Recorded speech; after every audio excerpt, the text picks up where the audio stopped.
Hi guys, it's Sarah, and this is my alien art life. Okay, so let's start from the beginning. So this event happened in 1994 in Rua, Zimbabwe. About 60 children at the aerial school. They witnessed something on their morning break at the playground. On-looking students witnessed a craft hover or almost land in a nearby lot or field and came very close to what we would assume to be non-human or extraterrestrial or dimensional beings. The students, some of them described a few different characters, one of which was a typical gray alien. A lady described the skin as being porcelain, white, dark eyes, typical gray alien stuff, with a dark suit. And the other being that kids would later draw pictures of had dark hair and was shorter and stout. Both beings apparently didn't really move in a normal fashion.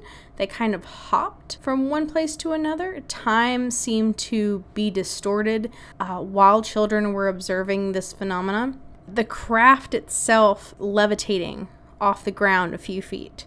The ship itself, a lot of them said it was close to being silver or a silver color. A few children described the craft as having a combination of different colors. Now, some of the children described two crafts. I'm not quite sure what the other one was like or the particular places of each craft. There were definitely two described by some of the students.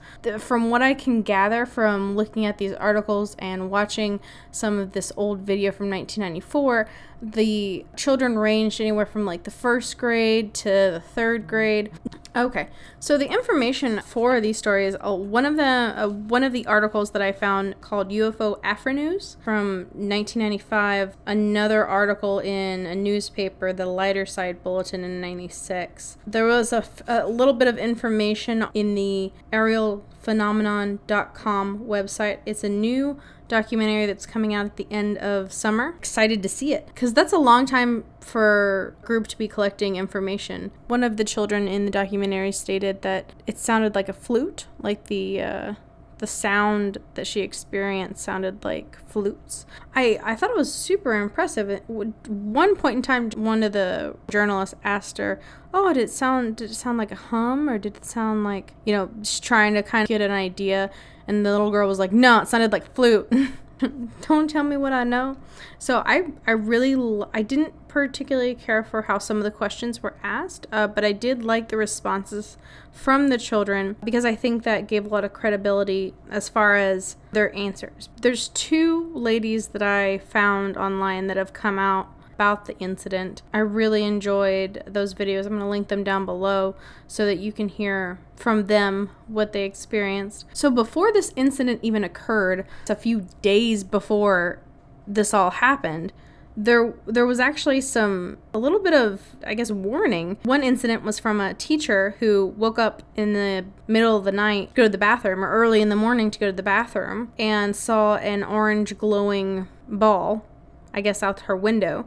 And then the other one was from a kid who was driving with his mom, and he saw a cigar-shaped aircraft in the sky. While the beings didn't intend for the children to see them, or so from what I can tell based on the reports, there was some warning that some sort of incident was going to happen just based on the previous few days.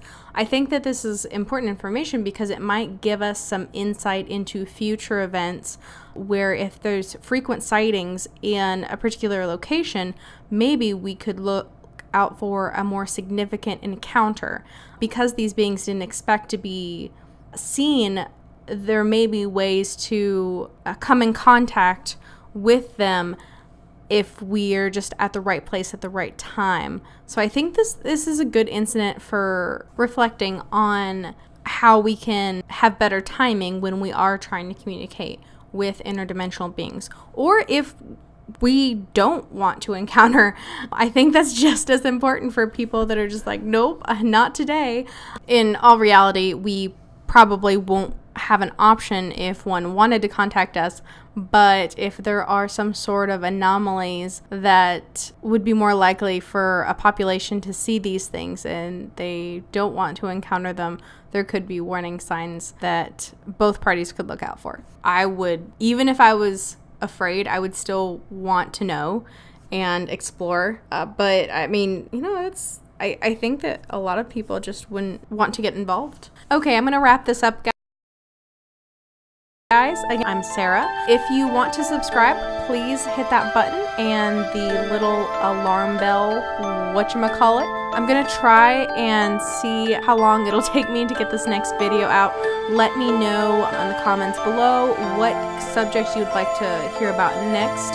I'm probably gonna be putting out some non-alien related material, pretty much just like cooking or just random nonsense. But I want my main focus to be on these types of subjects. So again, let me know in the comments below what subjects, whether it's missing persons, any kind of unexplained phenomena you would like me to focus on, and I will try to find credible stories as I can. Let me know if there's anything that I misinterpreted from any of the articles that you can point out, or anything that I can do better to make this channel have as legitimate sources as I can.